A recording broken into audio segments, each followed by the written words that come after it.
ఎవరిని ఫోర్స్ చేయడు, ఎవరిని బలవంతం చేయడు. నువ్వు ఇది చేయాల్సిందే, ఇంట్లో ఉండాల్సిందే. ఈరోజు తల్లులు తండ్రులను చెయ్యి.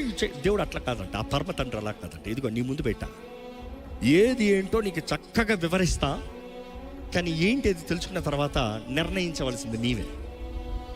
ఈరోజు మన జీవితం ఏ స్థానంలో ఉంది, ఏ స్థితిలో ఉంది అనేది మనం తెలుసుకోవాలంటే మనం చేసిన నిర్ణయాలు బట్టే మన జీవితం ఉంది. ఈరోజు నీ జీవితం దరిద్రతలో ఉందంటే అది నీవు చేసిన నిర్ణయాలు. కొన్నిసార్లు మన తల్లిదండ్రులు చేసిన నిర్ణయాలకి ఆ శాపము, ఆ నష్టము, ఆ తెగులు మన మీదకి రావచ్చు.